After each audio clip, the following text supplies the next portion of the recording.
life is, I don't say a whirlwind, but my life is busy, especially right now. Oh my gosh.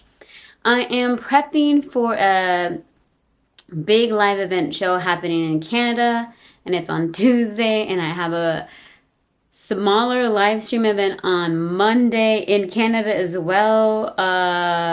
And then I have a concert that I'm helping produce on Wednesday, and then we'll be back and doing it all over again for my regular, I can't even say 9 to 5, but my other production jobs that I have.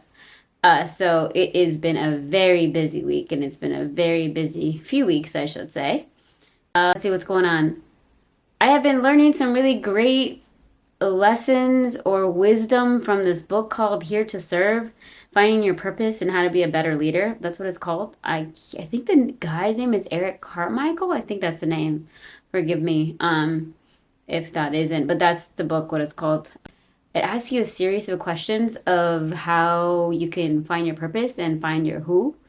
And that's where I'm at right now. I kind of went a little bit past that. Now we're talking about, I think, your why, which is also really important. But it was really great just to see who I am and the purpose, especially as I was struggling recently with just my current job, and just so much is going on. It's just so busy, and I was just feeling so unhappy. And I'm like, I am just so unhappy. Like, I don't want to work here. I don't want to be here. Like, what is going on? And I like to be a person who looks first to self, and that's how we should all be. We should always look at ourselves first before we point any fingers. So I was looking at myself, and I was like, am I complaining? Am I just complaining? Or are things really crazy? Maybe I need to be a better leader. Like, I seriously thought to myself, maybe I need to be a better leader. I haven't read a leadership book for a minute because I've been focusing on marketing and sales. So I'm like, maybe I should start reading a leadership book. And that's where that book came from. And it was asking these pretty great questions, super simple questions that you wouldn't even think about. You write these questions down, you write the answer, and you look at the patterns of what words come up in the different events and the different questions. I wish I had the questions so I could tell you guys, because that would be helpful. Okay, pause. Let me grab it.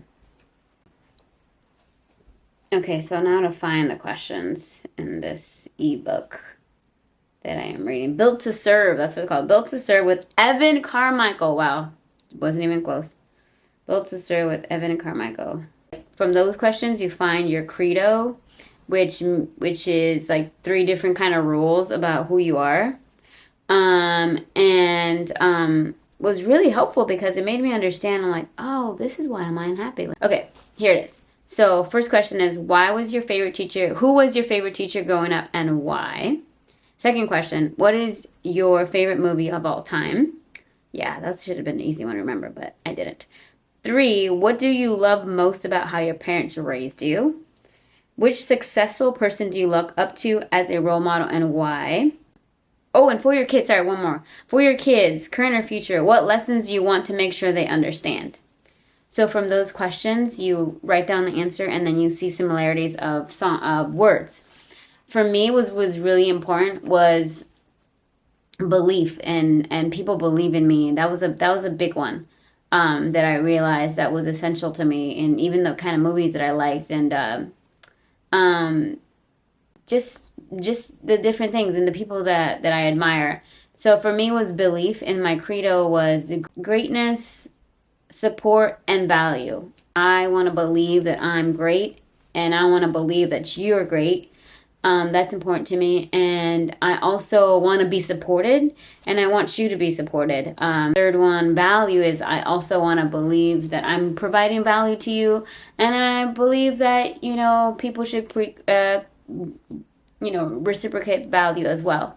It's just important to me to help and to serve and be useful. I always want to be useful to people. I don't ever want to take people for granted, and I don't want to take people's time. That's like the most.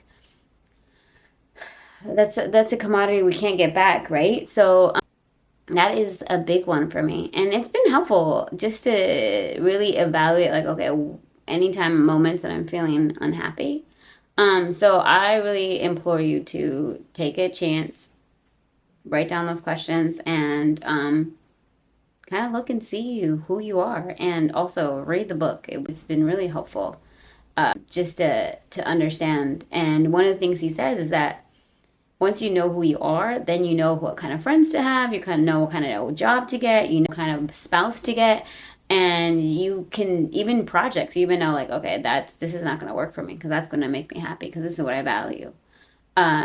So anytime you're unhappy, it's probably because those three things in your life, part of your credo, are being not fulfilled.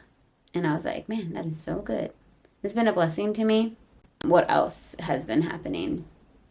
Surrender, a big word that I got today.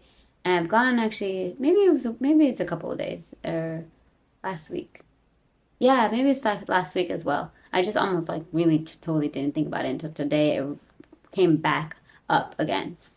And surrender, and the power of surrender. For me, as someone who's a believer, surrender is so powerful because I really can let go and trust completely in God and not have to hold it and keep it and try to do it all by myself. Just completely believe who God is, the creator of this universe and an amazing Father, and just knowing that He's good. And anytime things start happening, I'm like, I just surrender. Letting go of control is just so much more peace. So much peace comes from letting go. I love this quote that says, let go and you'll have a little peace.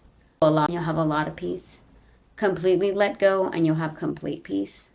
I love that quote. And it's just something that I kind of always strive for. Peace and joy is one of my life goals, really. And yeah, surrender. It's all going to work out. Just remember that. It's all going to work out. It always does, even when it feels like it doesn't. And that's when you're really working that muscle of surrender, when you feel like it's not going to. Man, I know how hard that can be. But as you walk into this peace and knowing that it's all going to work out for your good, God will not leave you nor forsake you, you're golden.